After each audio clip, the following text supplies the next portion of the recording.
আজকে বাসায় ছোট ছোট কিউট সোনামণিরা এসছে।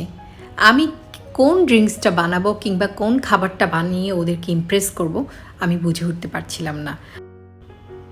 বাসায় তেমন উপকরণও নেই।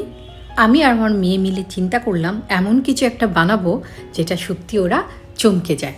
তো যেই ভাবাবে সেই কাজ, খুব সহজে এটা বানিয়ে নিয়েছি। অবাক করা বিষয় হলো তখন কারেন্টও ছিল না, সে কারণে আমি ব্লেন্ডার ইউজ করতে পারিনি, কিন্তু টেকনিক করে এমন আইডিয়া করেছি যেটা ওরা আসলেই চমকে গেছে, খুব খুশি হয়েছে।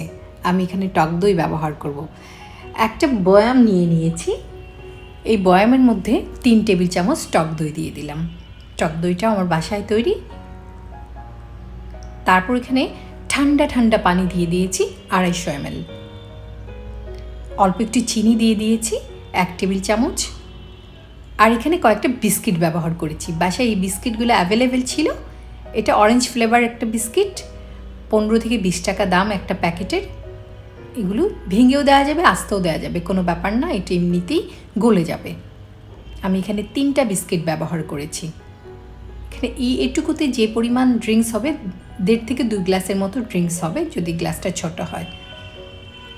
চকলেট সিরাপ আর একটু স্ট্রবেরি সিরাপ দিয়ে দিব। যেহেতু বাসায় বাচ্চা আছে, এই সিরাপগুলো কম বেশি আমার বাসায় আছে। যদি আপনাদের বাসায় থাকে সেটা দিতে পারেন, আদারওয়াইজ রুহ আফজা দিতে পারেন, কোনো সমস্যা নেই। 1 টেবিল চামচ মধু দিয়ে দিয়েছি। আপনাদের মনে হতে পারে চিনি দিলেই পারতাম, না, মধুটা দিলে এর যে আলাদা টেস্ট আসবে সেটা খেলে বুঝতে পারবেন। যদি মধু বাসায় না থাকে তাহলে চিনিটাই দিবেন। এবার আমার মেয়ে বয়ামের মুখটা লাগিয়ে এমন ঝাঁকা ঝাঁকলো যে একদম এটা তৈরি হয়ে গেল।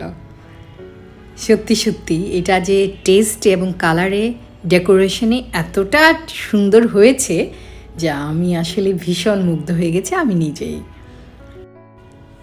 একটা সার্ভিং গ্লাসে ঢেলে নিয়ে তার উপর একটা বিস্কিট দিয়ে দিয়েছি। যে বিস্কিটটা আগে ব্যবহার করেছি সেটাই 1 পিস দিয়ে দিলাম।